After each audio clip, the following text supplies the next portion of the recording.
Hey everyone, welcome to Canal Days, and thanks for joining us for today's episode of the Holyoke Transcript Telegram of Holyoke, Massachusetts.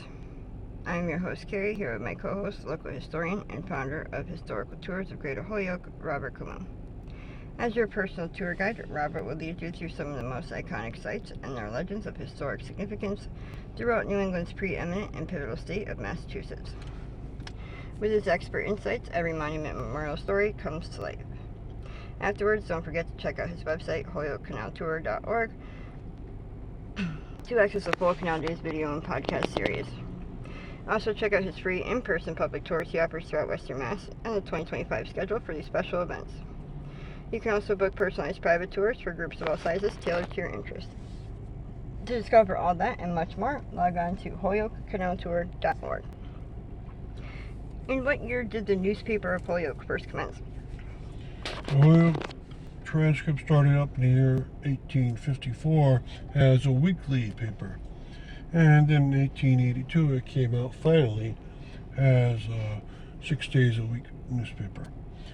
And it was combined with another newspaper that existed on its own called the Holyoke Telegraph, and that existed on its own from 1915 and 1925.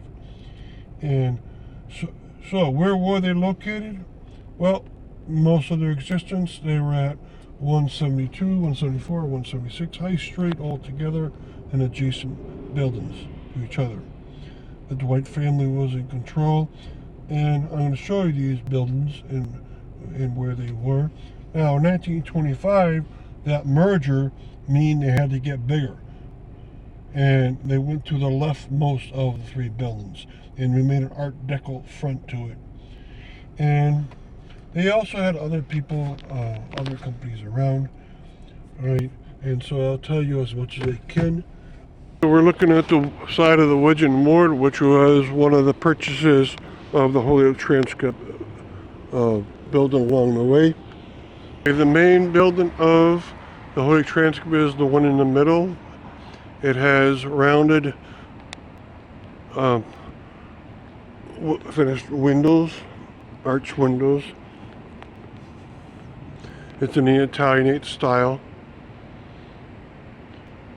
Okay, so the newspaper existed elsewhere, and then it came up here by the 1860s. And then it bought out the building to its side around 1915 because it was expanding greatly. And then it made the building to the left side when it purchased the Telegraph in 1925. They had three buildings going. Now, they were printers besides being newspaper people, and they helped print the Holyoke Directory, and the Holyoke Directory company, the one that owned that directory, was a tenant in the rightmost block. Now, they stayed here until the 1970s, and then they moved up to Whiting's Farmers Road, and they existed as a newspaper, I believe, to 1992 or 3. So they existed for a very long time, almost 150 years through Holyoke's history. The microfilm of the newspaper can be found at the Holyoke History Room, and so you can research a lot of topics. It's also found on newspaper.com as of 3 years ago, and that's a great help. Right, the two rightmost buildings are an Italianate structure.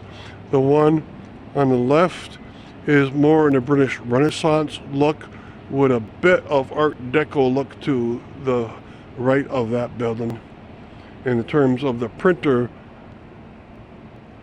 engraving on the very top and in the entablature inscription. All right, so nice look to all three of these buildings. And this is where the news came from. So every day the reporters go out, and it was afternoon newspaper, and it flourished as Holyoke flourished.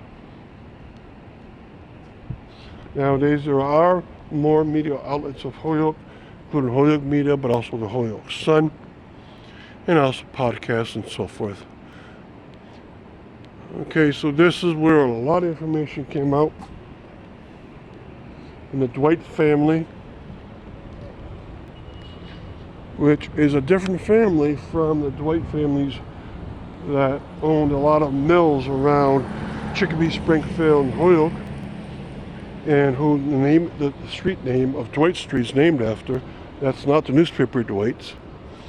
Okay, so you got a nice look even to the side. They tried to keep the curve to the upper windows too.